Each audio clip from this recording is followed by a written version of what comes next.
Hello friends, आप सभी का स्वागत है मेरे YouTube channel true love story पर। और चलिए हमारी कहानी माय लवली ब्रदर जो कि एक शांगवन एफएफ है, चलिए इसको शुरू करते हैं। जैसे कि हमने इसके पिछले पार्ट में देखा था, हवालिन ने गुरुकुल छोड़ दिया था और वहीं यांग यांग की पावर अनलॉक हो गई थी। और अभी यांग यांग अपने पिता और विंग के सामने घुटनों के बल बैठी हुई थी। उसे इस तरह देखकर विंग यांग यांग के पास जानते हुए कहता है, यांग यांग क्या बात है, तुम ऐसे क्यों बैठी हुई हो।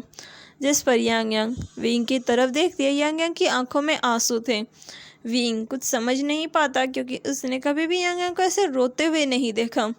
फिर विंग यांग यांग के चेहरे को अपने हाथों में भरकर पूछता है, यांग यांग क्या बात है, पर यांग यांग कोई जवाब नहीं दे पाती। तभी वांग जी यांग यांग के पास आकर उसके कंधों को पकड़कर पूछता है, यांग यांग बताओ हमें क्या हुआ है, तुम इतनी उदास क्यों हो। महाराज भी उससे वजह पूछते हैं, जिस पर यांग यांग रोते हुए कहते हैं, गगा मुझे महल छोड़कर जाना है। जो सुनकर सभी लोग शौक हो जाते हैं क्योंकि यांग यांग महल छोड़ने की बात कर रही थी।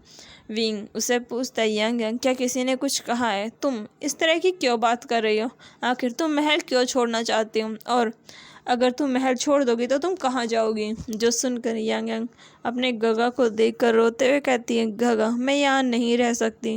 जो सुनकर विंग पूछता है, यांग यांग आखिर बात क्या है।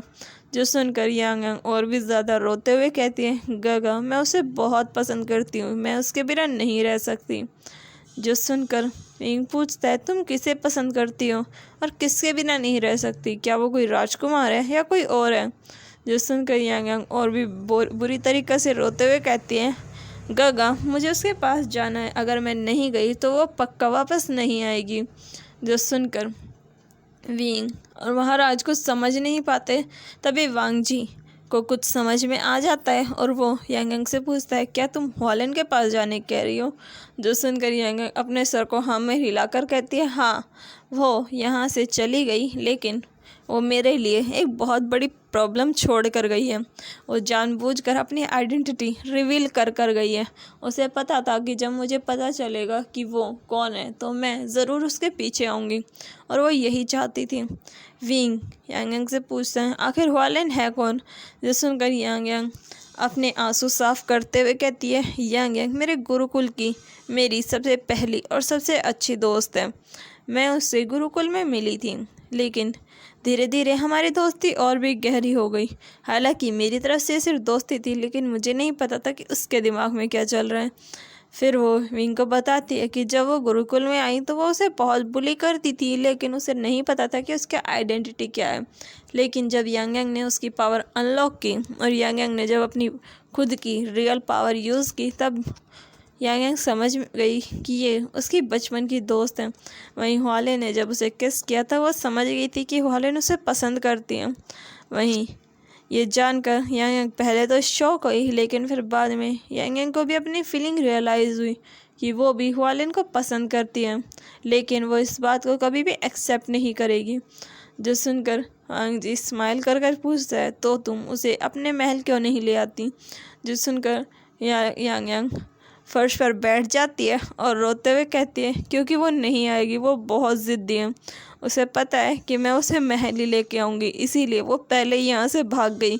जो सुनकर विंग और वांग जी एक दूसरे की शक्ल देखते हैं, क्योंकि उन्हें यांग यांग की बातें कुछ भी समझ में नहीं आ रही थी, यांग यांग क्या बोल रही है। फिर यांग यांग रोते हुए कहती है, मुझे जाना है उसके पास। फिर महाराज यांग यांग को चुप कराते हैं, कहते हैं, अच्छा ठीक है, तुम उसके पास चली जाना।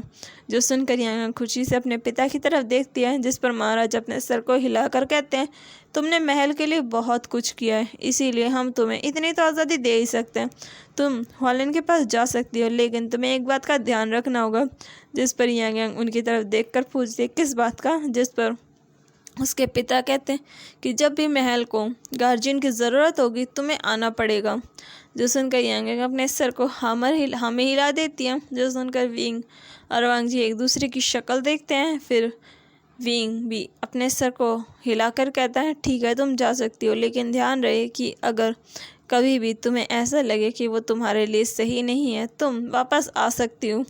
जो सुनकर यांग यांग स्माइल करती है। तभी वांग जी कुछ सोचकर कहता है, विंग क्यों ना हम भी यांग यांग के साथ चले हुआलन से मिलने के लिए, तुम्हें उसे शुक्रिया अदा भी करना था। जो सुनकर विंग भी सोचने लगता है। तभी यांग यांग कहती है, गगा पहले मैं उससे मिलूंगी, फिर आप लोग उससे मिलना। जिस पर विंग कहता है, नहीं हम साथ में चलेंगे। जो सुनकर यांग यांग पहले तो राज़ी नहीं होती, लेकिन फिर मान जाती है और वो सब हुआलन के लिए हुआ क्लैन के लिए निकल पड़ते हैं। 3-4 दिन की जर्नी के बाद वो सब हुआ क्लैन पहुंच जाते हैं। ये क्लैन काफ़ी खूबसूरत था, जो कि पूरे रेड कलर से सजा हुआ था। यांग यांग को ये क्लैन काफ़ी ब्यूटीफुल लग रहा था। वो जैसे ही अंदर जाती है, सभी लोग उसे ग्रीट करते हैं। यांग यांग को नहीं पता था कि ये लोग क्या उसे जानते हैं। तभी विंग सोचता है कि शायद ये उसकी वजह से कर रहे हैं, क्योंकि वो यहाँ का राजा है। जैसे ही यांग यांग आगे जाती है, तभी एक डिसाइपल यांग यांग को बो करके कहती है, प्रिंसेस आप आ गई। जो सुनकर यांग यांग शॉकिंगली पूछती है, तुम मुझे कैसे जानती हो। जो सुनकर वो कहती है कि हमारी प्रिंसेस ने आपके बारे में बहुत कुछ बताया है। जो सुनकर यांग यांग शॉकिंगली पूछती है, या हुआलिन ने। जो सुनकर वो लड़की हाँ में सर हिलाती है। फिर यांग यांग पूछती है, वो कहाँ है। जिस पर वो उसे एक पेड़ के पास लेकर जाती है, जहाँ पर हुआलिन आराम से बैठकर फल खा रही थी। उसे ऐसे आराम करता देखकर यांग यांग को काफ़ी गुस्सा आता है, क्योंकि हुआलिन ने उसे बहुत ज़्यादा बुली किया था। फिर वो अपने पास से एक स्टिक उठाती है, जो कि वो चुपचाप हुआलिन के पास जाती है। हुआलिन जो कि आराम से फल खा रही थी, वो फल खाते हुए कहती है, तो तुम आ ही गई। जो सुनकर यांग यांग गुस्से से कहती है कि तुम्हारी हिम्मत कैसे हुई मेरे साथ ये सब करने की। जो सुनकर हुआलिन हंसते हुए कहती है, मुझे प्रिंसेस के साथ मैं सब करने में बड़ा मज़ा आता है। जो सुनकर यांग यांग अपनी स्टिक को हुआलिन के पैरों पर मार कर कहती है, और मुझे तुम्हें पीटने में। जो सुनकर हुआलिन हंसने लगती है और फिर वो वहाँ से डिसअपियर हो जाती है। जो देखकर यांग यांग भी स्माइल करती है और फिर वो अपने पास से एक बटरफ्लाई निकालकर उसे भेज देती है। तभी वहाँ पर वाचिंग और शीलियान आ जाते हैं। शीलियान यांग यांग को देखकर स्माइल करता है और वो वांग जी विंग को भी बो करता है।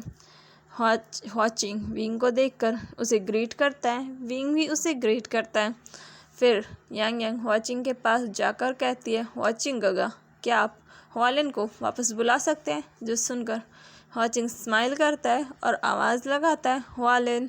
जो सुनते ही हुआलिन वहाँ पर वापस आ जाती है और वो चिढ़कर यांग यांग की तरफ देखती है। तभी यांग यांग हुआलिन का हाथ पकड़कर उसे अपने साथ लेकर जाते हुए कहते हैं, मुझे तुमसे बात करनी है, चलो मेरे साथ। जो सुनकर हुआलिन अपने गगा को की तरफ ऐसे देखती है जैसे वो उनसे मदद मांग रही हो, लेकिन उसके गगा अपने सर को हिला देते हैं और वो वहाँ से चले जाते हैं। यहीं इस कहानी की एंडिंग होती है। तो चलिए मिलते हैं इस एक नई कहानी के साथ, और आप सबको ये कहानी कैसी लगी ज़रूर बताइएगा। हालांकि मैं कहानी बहुत लेट अपडेट करती हूँ, पर क्या करूँ यार, मैं बहुत ज़्यादा बिज़ी रहती हूँ। आई एम अ स्टूडेंट, और एक स्टूडेंट की लाइफ तो कैसी होती है सबको पता है। तो चलिए मेरी कहानी को एंजॉय कीजिए, और अगर आपको नया एफएफ किस पर चाहिए, आपको कौन टॉप चाहिए कौन बॉटम चाहिए, आप मुझे बता सकते हो। मैं उसके अकॉर्डिंग आपके लिए नई स्टोरी लेकर आऊँगी। आपको वांगशन चाहिए, कैसी स्टोरी चाहिए, आप मुझे बता सकते हैं। अगर आपको जानी एफएफ चाहिए, कैसे चाहिए आप बताइए। Thank you so much and bye bye.